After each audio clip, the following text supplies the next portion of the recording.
Good morning, I'm Diane Macedo. Today on ABC News Live, Congresswoman Liz Cheney, former President Trump's harshest critic in the Republican Party, has lost her race in Wyoming by an overwhelming margin. What it means for the Republican Party, the January 6th investigation, and what she's vowing to do next. Rudy Giuliani is facing a special grand jury today as the target of a criminal investigation into whether former President Trump tried to illegally interfere with the 2020 general election in Georgia. We're at the courthouse in Atlanta. And a hearing is set as former President Trump pushes for the release of the affidavit behind the Mar-a-Lago search. This is we're learning more about who the FBI has already interviewed from inside Trump's inner circle. We begin with those elections overnight in Wyoming and Alaska. Congresswoman Liz Cheney, former President Trump's most outspoken Republican critic, has conceded defeat to Trump-backed challenger Harriet Hageman. But Cheney now says she's thinking about running for president. Chief Washington correspondent Jonathan Karl has the latest from Wyoming. Liz Cheney did what Donald Trump still refuses to do. She conceded she lost. Tonight, Harriet Hageman has received the most votes in this primary. She won. I called her to concede the race. This primary election is over, but now the real work begins. Cheney's landslide loss was no surprise. She knew she'd pay a price for voting to impeach Donald Trump and then serving as the vice chair of the January 6th committee. After all, Wyoming is the state Trump won by his biggest margin. No House seat, no office in this land is more important than the principles that we are all sworn to protect.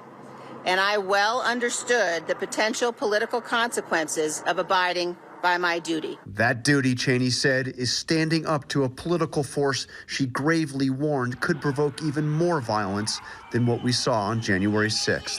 Our nation is barreling once again towards crisis, lawlessness, and violence. No American should support election deniers for any position of genuine responsibility, where their refusal to follow the rule of law will corrupt our future. The victor, Harriet Hageman, who became the frontrunner the minute Donald Trump endorsed her. She once criticized Trump, but now repeats his lie that the 2020 election was stolen. And when she won, she thanked him. We're all very grateful to President Trump. What will Cheney do next? Will she run for president? She didn't say, but she made it crystal clear on her overall goal. I will do whatever it takes to ensure Donald Trump is never again anywhere near the Oval Office. For now, it seems Donald Trump is decisively winning that battle. Take, for example, the 10 House Republicans who voted to impeach him. 8 are now gone. 4 of them lost their bids for re-election. Another 4 were forced to retire. Diane? All right, John Karl in Wyoming, thank you. And let's bring in ABC's Zohreen Shah for more on this. Zohreen, Cheney says she's considering running for president now. So what could that look like, and what are the next steps? It's remarkable, right? We haven't even hit the midterms yet, and we're talking about 2024. Well, first, I should say that she is planning to launch an anti-Trump group to oppose his expected 2024 bid. She says that's going to come in coming weeks. She wants to educate people on what she says is an ongoing threat to the republic. Now, on that topic, though, if she will run for president, she said on another outlet this morning that she is thinking about it. So the big question now is, could she win? Well, you saw the results last night. A lot of experts will say probably not, but she might be able to drag Trump down enough so that he doesn't go on to become the nominee. She really wants it to be a part of her legacy to bring Donald Trump down, and she's also expected to continue on that January 6th committee. Despite her loss last night, she really wants to fight Trump's election lies. Meanwhile, in Alaska, Republican Senator Lisa Murkowski is projected to advance to the general election, along with the other 3 top vote-getters in the Senate primary. How's that race shaping up? Right now, she has, you can see it right there on the board, 44% of the vote with 67% of the vote in. And then the next person, Kelly Tshibaka, has 40% of the vote. Look, they're only separated by about 5,000 votes. It's pretty close. And a lot of people think the reason is because Murkowski voted to convict Donald Trump. It's different from the Liz Cheney race, though. We know that race last night, Liz Cheney lost. Murkowski is expected to move on to the next stage, I guess you could say. A lot of people attribute Alaska's new voting system to that because the top 4 people, regardless of their party, will move on to November. Tshibaka, as you know, she's backed by Donald Trump, and that could make the November election particularly tough. We know what happens when Trump backs people. And former governor and vice presidential candidate Sarah Palin will be among the top 4 candidates for Alaska's at-large House district. She's calling the state's ranked choice voting system crazy and convoluted. So how does it all work? It's definitely a little bit confusing. I mean, look, right now, I should say, the Democrat in the race has 38% of the vote. She has 32%, and then the Republican in that race has 29%. It won't stay that way very long, though, because the way that this system works, the ranked choice voting, if someone gets 50% of the vote or more, they win outright, and it's over. But if they don't, which happened in this case, the person with the least amount of votes, they are out, and then the people who were the second choice, the people who voted in those ballots, they basically take into consideration their second choice for candidates, and those get redistributed. So, yeah, a little convoluted, a little confusing, but in theory, it's supposed to help make elections a little less polarized. So that's the goal. Zareen Shah, that is the goal. Thanks so much. Thanks. And a judge is expected to hear arguments tomorrow on whether to unseal the affidavit behind the FBI search of former President Trump's Florida estate. Now, Trump is calling for the affidavit's release, but the Justice Department says that could compromise its investigation. Senior national correspondent Terry Moran has the latest on that. Hi, Terry. All eyes are going to be on that courtroom in West Palm Beach, Florida, where on Thursday afternoon at 1 p.m., Magistrate Judge Bruce Reinhardt, he's the judge who originally approved the search warrant for former President Trump's Mar-a-Lago home. He's going to hold a hearing on whether the sworn affidavit that federal investigators used to justify that search should be unsealed. Trump himself wants it made public, he says. Top Republicans are joining him. And a group of media organizations, including ABC News, is asking the court to do that. But the Justice Department strongly opposes unsealing this affidavit at this time. In a court filing, department lawyers arguing that making this affidavit public could, quote, cause significant and irreparable damage to the investigation, chill future cooperation by witnesses, and put highly classified materials at risk of exposure. The department goes into this hearing in a pretty strong position. These kinds of affidavits are frequently kept sealed in order to maintain the integrity of investigations. And when it comes to classified material, courts routinely defer to the federal government's claims and concerns about that. But this case is different. No question about that. Diane? In many ways. Terry Moran, thank you. And Rudy Giuliani is in an Atlanta courthouse today where he's expected to testify before a special grand jury. He's the target of a criminal investigation into potentially illegal attempts to interfere in the 2020 presidential election in Georgia. Investigators have not yet divulged his exact role, but they say he was a notable presence in the efforts to overturn the results. Steve Osunsami is outside the courthouse in Atlanta with the latest. Hi, Steve. The special grand jury meeting here in Atlanta doesn't have the power to charge anyone with a crime, but it does have the power to investigate a crime and force witnesses, no matter how big they are, to show up. And that's what's happening here this morning with the former mayor of New York. Rudy Giuliani has been ordered by the court to appear and answer questions under oath behind closed doors over claims that he helped spread wild stories about the 2020 election here in order to help his client, President Trump, to try and overturn the election result. His lawyers say he has been told that he is a target of this investigation. Giuliani most famously sat before lawmakers here and shared a video that he said proved that election workers here in Fulton County were producing suitcases of ballots. It wasn't true at all, and those election workers told the January 6th committee in Washington that they started getting death threats. U.S. Senator Lindsey Graham has also been called to testify this week. At some point, the former president, who is at the center of all this, could be called to testify too.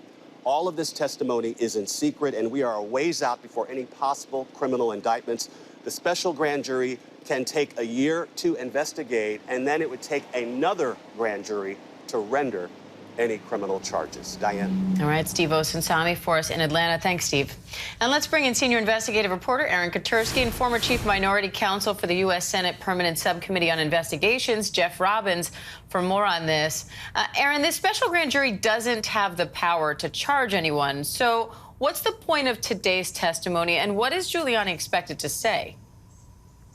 They're the investigative body here, Diane, so they're the ones that are hearing witness testimony. They're reviewing evidence to see whether criminal charges are perhaps warranted, and then another grand jury would have to be impaneled to actually vote on an indictment. But Giuliani can expect a number of questions about his efforts to overturn the Georgia vote and the evidence that he never turned over, despite making claims about suitcases full of ballots or voting machine irregularities.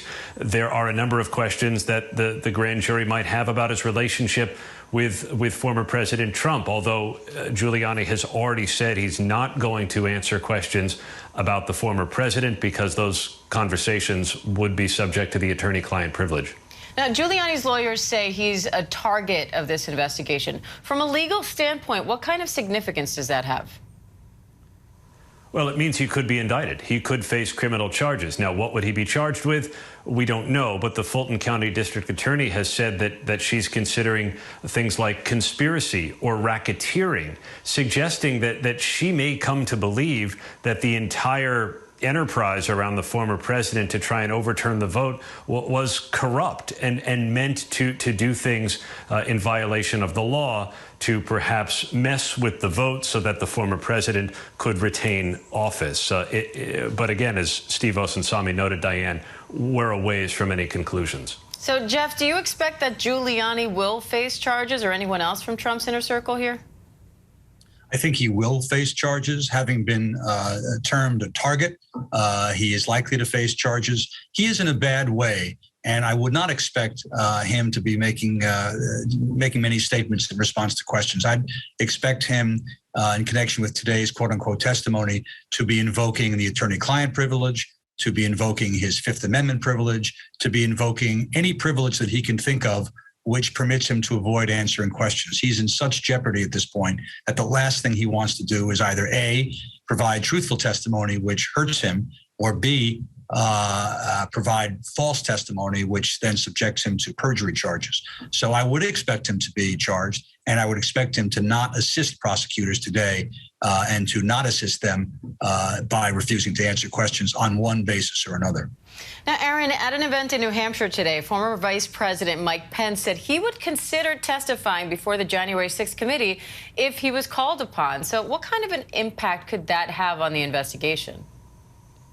We know the committee has been negotiating with Pence's lawyers for months to try to secure an appearance for the former vice president before the committee. They have already laid out where Vice President Pence was, what he was doing, in contrast to, say, what the former president was not doing, ordering the National Guard, being in real command and control of the situation from an underground parking garage in the Capitol. And I think the committee would like to hear from him directly. During an event at St. Anselm College, Politics and Eggs breakfast, he said he would consider an invitation if it comes, but he also noted, Diane, that as the vice president, it would be unusual for him to be called to testify before Congress. So we're not sure that he would accept, but he at least said today that he would consider it. And, Jeff, tomorrow a judge will hold a hearing on whether or not to unseal that affidavit for the Mar-a-Lago search. Trump is calling for its release. The Justice Department says that could compromise its investigation. So how likely is it, do you think, for the judge to side with the government in a case like this with such sensitive material? I think, as Terry pointed out, it's highly likely that the judge will side with the Department of Justice. Ironically, the Department of Justice and Mr. Trump believe that the same thing will occur if the affidavit is released. They both believe that the investigation will be impeded. They both believe that sources will be compromised. And that is why the Trump team wants the affidavit to be disclosed. And that's why the Department of Justice wants it not to be disclosed. My bet is that it will not be disclosed exactly for the reasons that Terry pointed out. All right, Aaron Katersky, Jeffrey Robbins, thank you both. Coming up, the new retail numbers out today, giving us a new key indicator of how the U.S. economy is doing. Rebecca Jarvis joins me with more on that when we come back.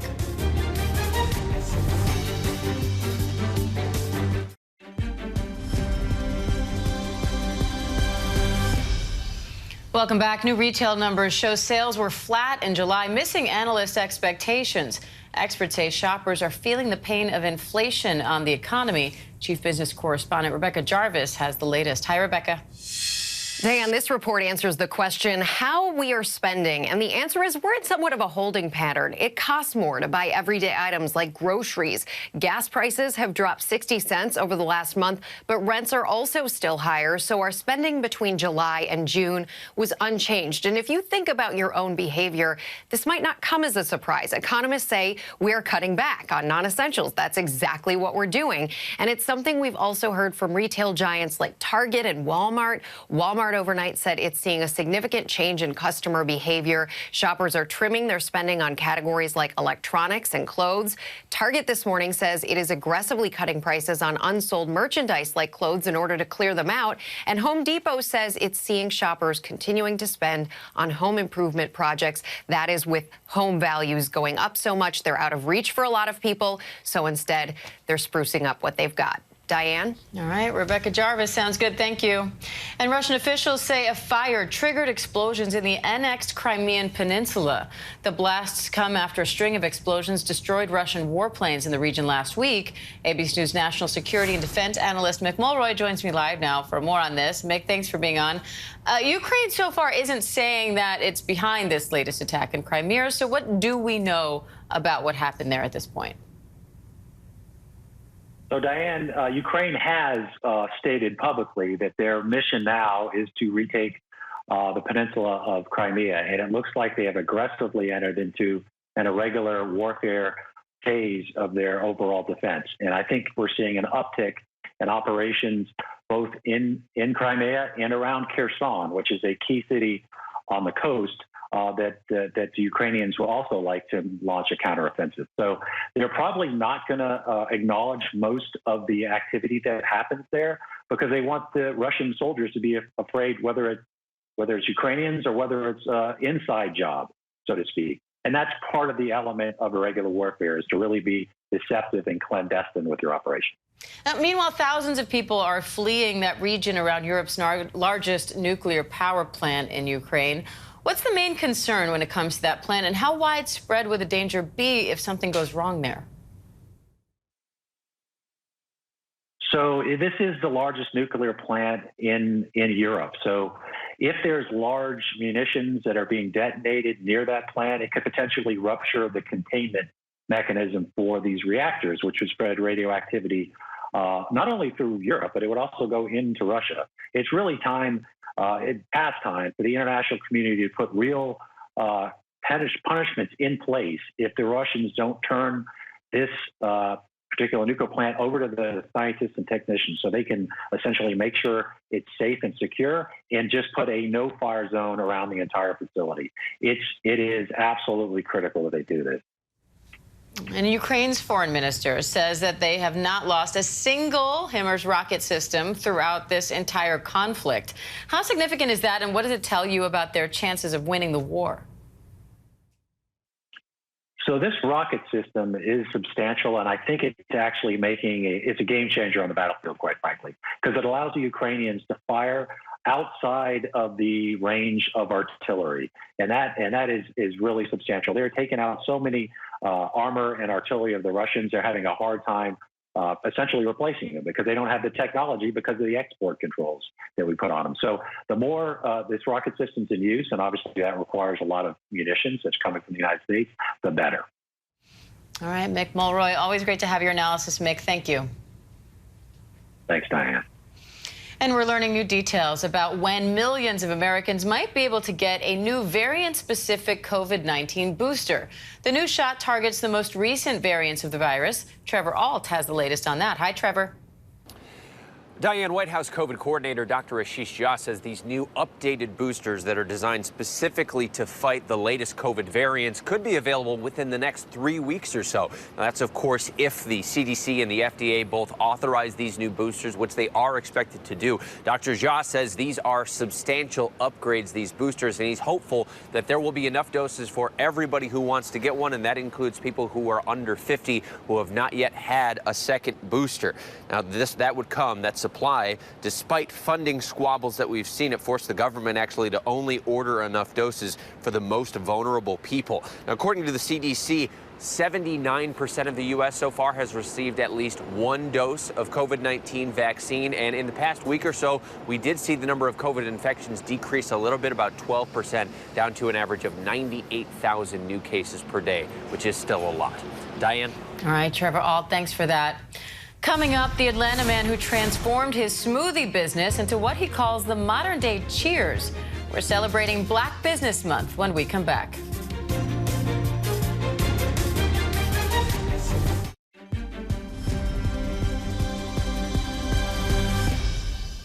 Welcome back to ABC News Live. The CDC is warning anyone with monkeypox to take precautions around their pets. New evidence shows it's possible for the virus to spread between humans and animals. A pet with monkeypox could be lethargic, lack an appetite, or have blister-like rashes. NASA has rolled out a massive rocket at Cape Canaveral, describing it as the most powerful in the world. The Artemis 1 mission is set to launch on August 29th with no one on board for a 3-week journey to orbit the moon. It's all part of the ultimate goal to land astronauts on the moon sometime in 2026. And we are celebrating Black Business Month, and today we're spotlighting the owner of Smooth and Groove in Atlanta, Georgia. His mission? To lift spirits and bring healthy drinks to his community. Robin Roberts has his story. In the middle of the Peach State, Smooth and Groove is serving up fruity treats for the Atlanta community. I love their fresh smoothies. He makes it really family friendly, so I'm able to bring the kids here too. Their shop on wheels reaching those with limited access to healthy foods. Smoothies named after popular dances. The Nene and then the Dougie and the Cha-Cha as well. 36-year-old Keon Davis started his business by serving smoothies inside a gym. Now it's transformed into what he calls the modern-day Cheers. It's about bringing everybody together as a whole, and then at the end of the day, you get a smoothie while you're here. His dedication to teach our children to eat healthy, drink healthy, and live healthy. Keon's business hit hard by rising food costs. Extreme shortages of quality fruit often means he goes months without necessary ingredients. The important thing about the inflation for us is that fruit fluctuates so much. Normally, I would get a case of mangoes for $17. That same case of mangoes is $45 now. Inflation is going to be inflation. There's nothing that we can do to control it. The only thing that we can do is make adjustments and maneuver the best way possible. The best way to give Keon the ultimate boost? Bringing in fellow Atlanta restaurateurs and philanthropists Pinky Cole and Derek Hayes. We are standing right outside of Smooth and Groove right now, getting ready to surprise Keon for Black Business Month. Let's go. Hello! Yeah, what up, brother? Is the boss here? The newly engaged business titans going behind the counter to make their own blended beverages. Pinky and Derek recently expanded their popular restaurants and were eager to offer words of wisdom to Keon. How's business been for you? It's been good. It's been good. Being able to follow, YouTube and to see the dynamic and the impact that y'all make in not only the community, but overall. You know what I'm saying? Like being able to expand, you got to be able to go through ups, downs, losses, wins. You got to stay grounded, keep pushing because it's not easy. I want to toast to excellence, to hard work, to failure, because you get to find the aspiration in the losses, to Black Business Month, and to telling the narrative that you can do anything that you want to do and that there is nothing impossible. So cheers to success. Cheers. That was good. Cheers to success and our thanks to Robin Roberts. I'm Diane Macedo. We'll be right back.